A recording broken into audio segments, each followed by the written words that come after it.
This week on Jerusalem Dateline, ISIS nears defeat as President Trump says 100% he'll leave U.S. troops in northeast Syria.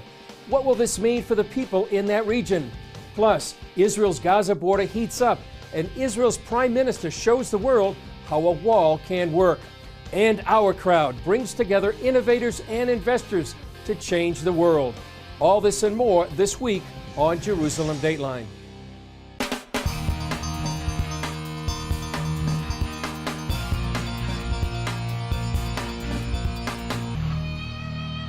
Hello and welcome to this edition of Jerusalem Dateline. I'm Chris Mitchell.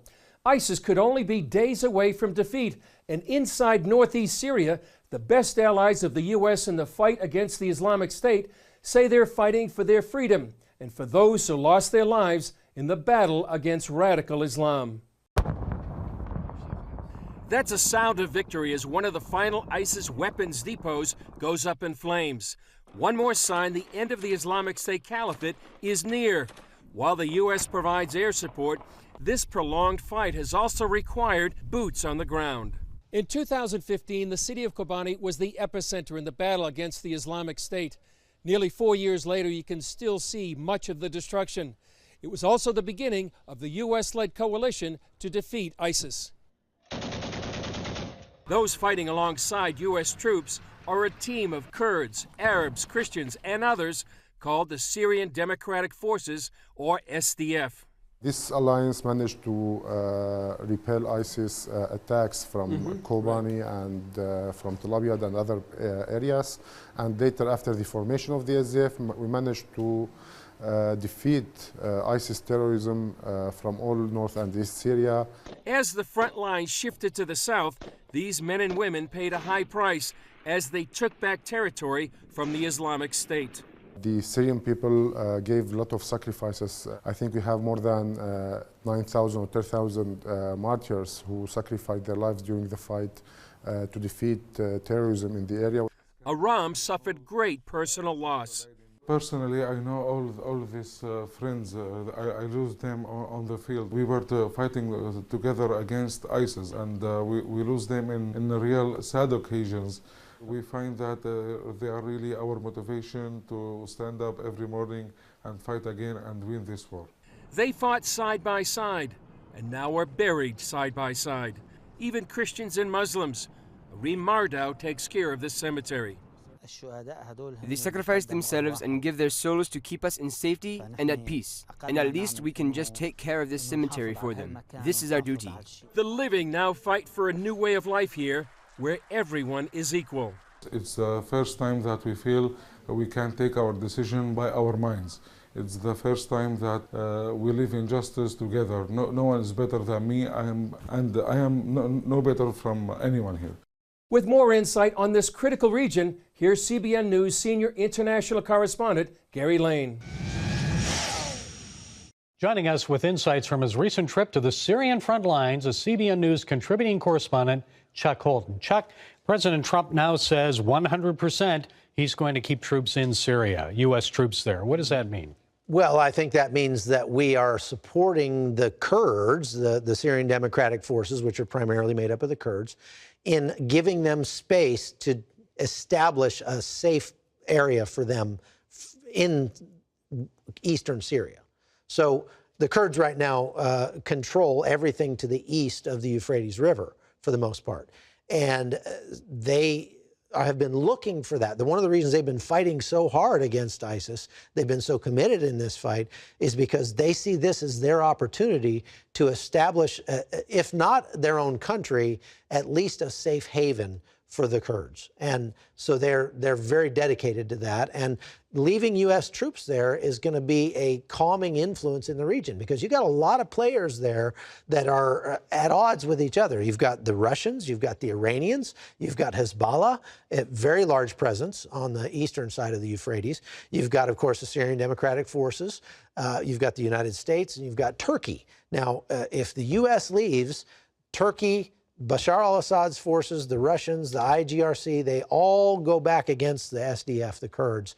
And that's bad for stability in the region, without a doubt. One of the things I think that President Trump got wrong is that he was on a phone call with Erdogan, who is ostensibly our ally, but he's not an ally, everybody says Erdogan is ISIS. Erdogan has supported ISIS in the past. He's definitely straight up Muslim Brotherhood. He allowed them to go back and forth over the border there. Yes, right. And they have found, the SDF forces are telling us, they have found stacks of Turkish passports in ISIS safe houses that they've taken over. So Turkey is not our friend in this battle. No, he wanted to use ISIS to get at Assad, right? That's right. Overthrow Assad. Right. And so the U.S. staying there means that it's a diluting influence on all those power struggles, and it'll keep the fire down enough to let hopefully the Syrian Democratic Forces create a safe haven. So what did they tell you about it? Were they very worried that the U.S. was going to abandon them, their friends? Absolutely. Yes, they were absolutely. And one of the things that I heard over and over again from the Kurds is they have a saying about Americans. They say the Americans will always do the right thing once they've expended all other options.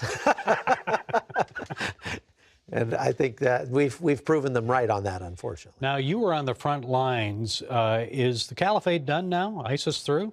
To say the caliphate, I mean, yes, ISIS was, they created a government in Syria and northern Iraq. Their caliphate was a country. They minted their own currency. I've got here an ISIS coin that they minted, and they had legal tender in there for buying and selling. That has now fallen. That country is no more. And to say ISIS is gone is another question entirely, because the idea that is ISIS is not dead. And it's spread out across the globe to 30 or 40 different countries. They're saying now that, Yemen, Nigeria, places in Africa are going to be the new hot spots for ISIS. Well, what people don't realize is the origins of ISIS was in Iraq. It was Al-Qaeda, Iraq. That's right. Originally. Yes. So this is really like we're dealing with Al-Qaeda. Right. And the people who, we've talked about this before, that in that area, the culture of that area, especially Muslim culture, follows a strong horse. So when ISIS was the strong horse, people signed up in droves. And that's one of the reasons they were able to take over so much area with so little time and so little resources, was because it was all Sunni area. ISIS is a Sunni organization. And they came in and said, we're the new leaders in town. And everybody said, great, sounds good to me. Now that they've been bombed into oblivion, people are going, hey, maybe the Turks are better to, Well, do you see another ISIS or some other group like ISIS coming to power? I think what you're going to see is there will be something under a new name that comes along that will be the new face of the global Islamic jihadist movement, and especially the Sunni Islamic jihadist movement, that then will become the new enemy we have to fight. This fight is not over. The battle against ISIS might be over, but the greater war is not. The House of Representatives passed a resolution condemning racism and bigotry. It was an attempt by Democrats to evade charges of anti-Semitism triggered by freshman Congresswoman Ilhan Omar's controversial remarks about Jews in Israel. Younger Democrats praised the resolution for condemning all forms of bigotry in America.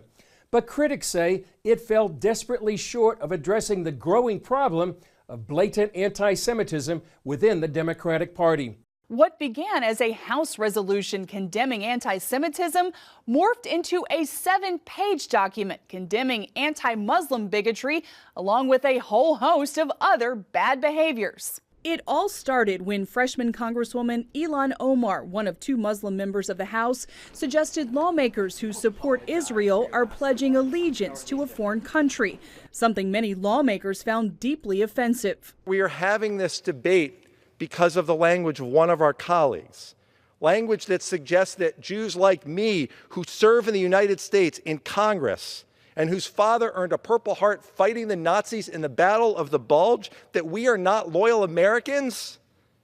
Why are we unable to singularly condemn anti-Semitism? A question asked passionately by members on both sides of the aisle. We came here because of an anti-Semitic remark. And we came here to condemn anti-Semitism, but this resolution, as changed up over the last hour, now condemns just about everything. Along with anti-Muslim rhetoric, the resolution condemns past white extremist attacks on African Americans, bigotry against Latinos, Native Americans, Asian Americans, Pacific Islanders, other people of color, Jews, Muslims, Hindus, Sikhs, the LGBTQ community, and immigrants. We left out the Church of Jesus Christ of Latter-day Saints. We left out Wiccans. We left out Jehovah's Witnesses. We left out disabled people who are often discriminated and had hateful things about. And some members were outraged Congresswoman Omar wasn't called out in the resolution. Speaker Pelosi pushed to keep her out of it. There's one resolution addressing these forms of hatred, not mentioning her name because it's not about her. It's about these forms of hatred. The debate comes as American support for Israel is falling. When asked about the Israeli-Palestinian conflict, a new Gallup poll finds 59% of Americans say they're more sympathetic towards Israel. That's down from 64% just last year. The divide among Democrats over support for Israel may have political implications heading into 2020 as the party works to win back more moderate Democrats President Trump won in 2016. Jennifer Wishon, CBN News, Washington. Coming up, Israel's border fence. Could it be a model for the U.S.? When we come back.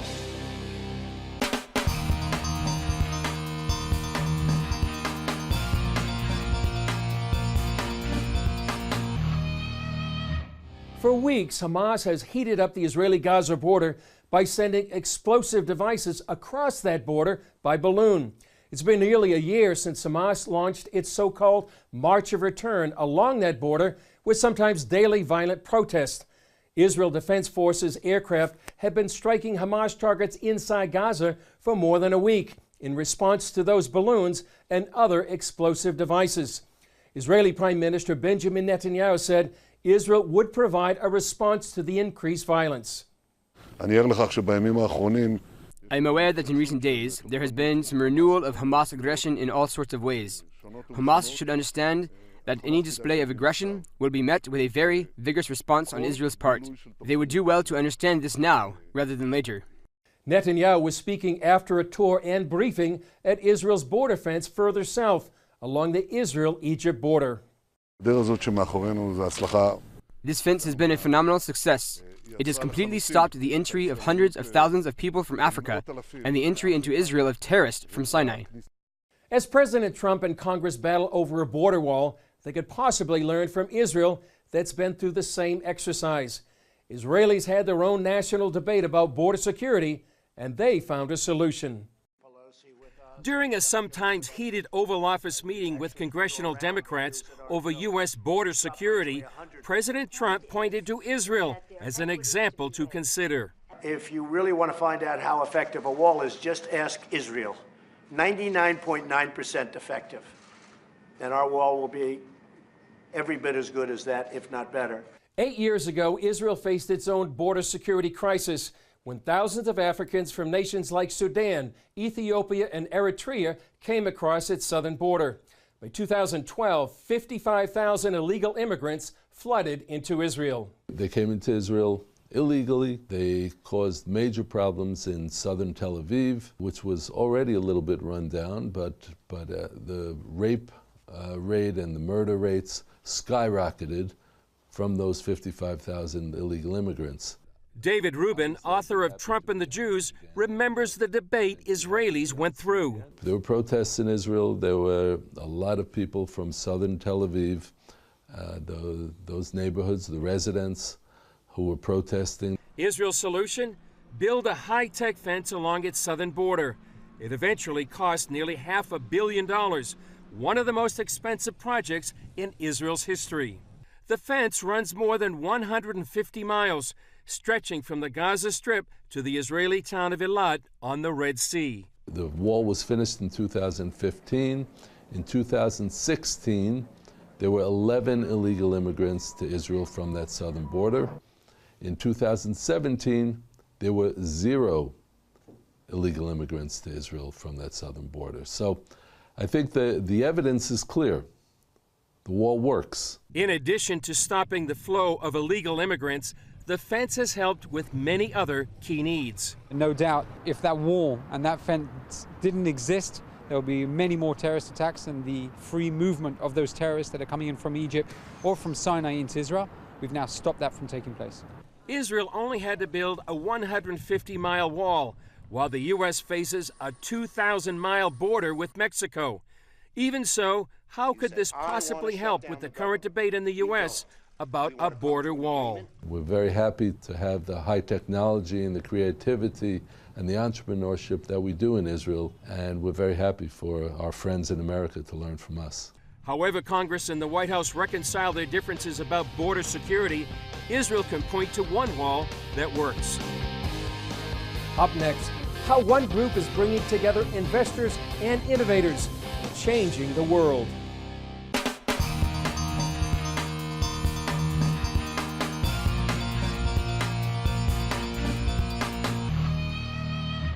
We've often told you about Israel's groundbreaking technology and how it's been described as the startup nation.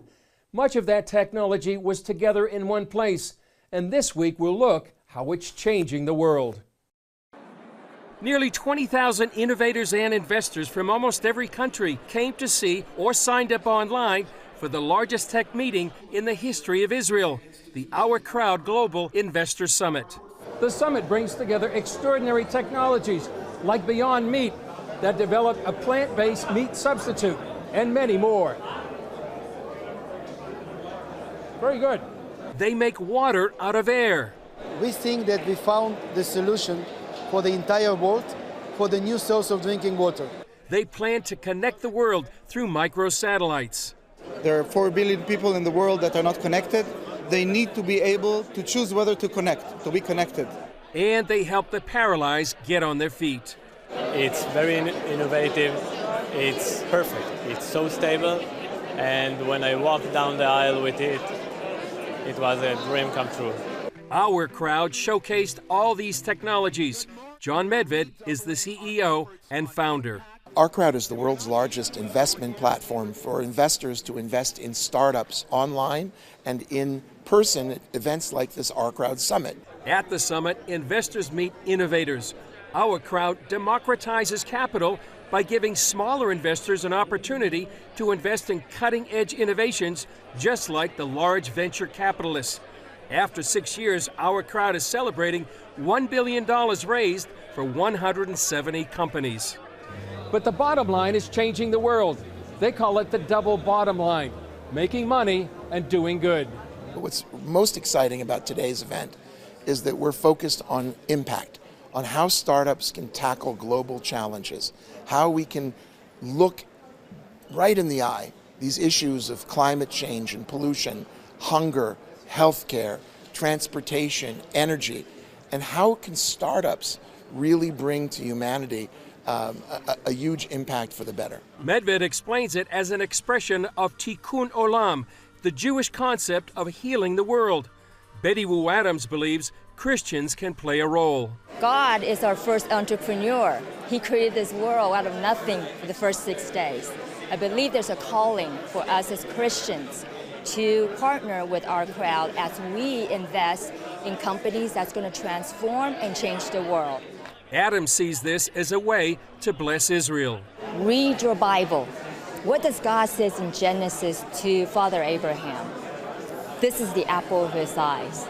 The Jews are his chosen people. This land is written in the Bible. And being a Gentile, I see prophecy being fulfilled every day when I'm involved investing with our crowd. You know, there is a sentence in the Torah that says that Mitzion from Jerusalem will come Torah. And this is the situation. Medved sees the summit through the lens of the Bible. It's a little bit biblical today because the nations are flocking to Israel to see what we can do to help tackle global challenges and how they can bring back those lessons to their own countries. Still ahead, a Christian family flees ISIS in Iraq and finds help from Christians in Jordan.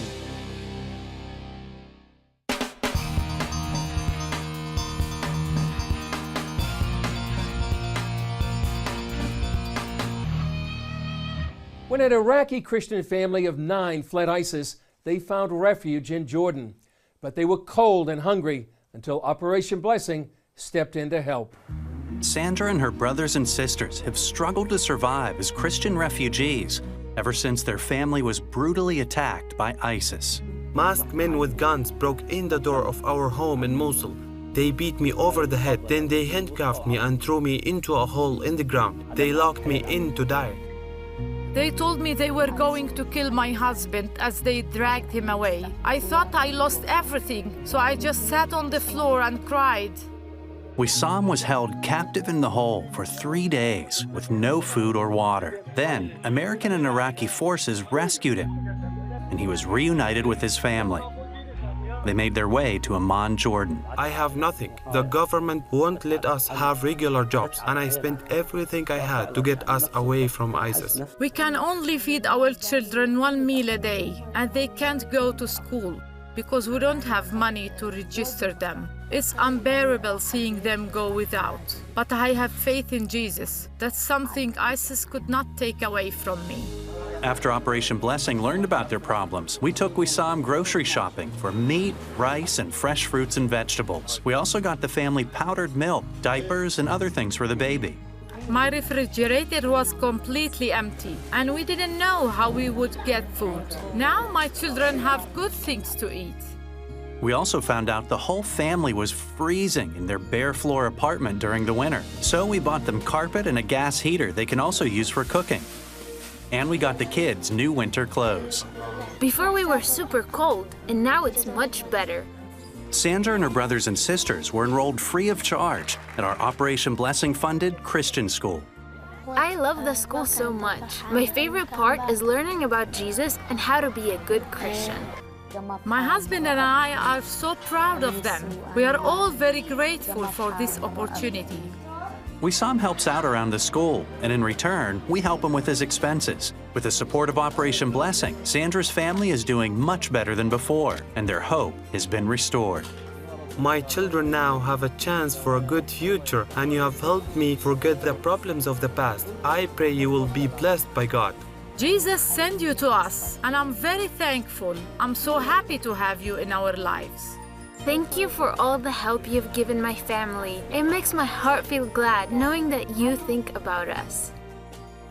Please pray for many of these families like Sandra's whose lives were changed forever by ISIS. And if you'd like to help, you can go to cbn.com. Well, that's all for this edition. Thanks for joining us. Remember, you can follow us on Facebook, Twitter, Instagram, and YouTube. I'm Chris Mitchell. We'll see you next time on Jerusalem Dateline.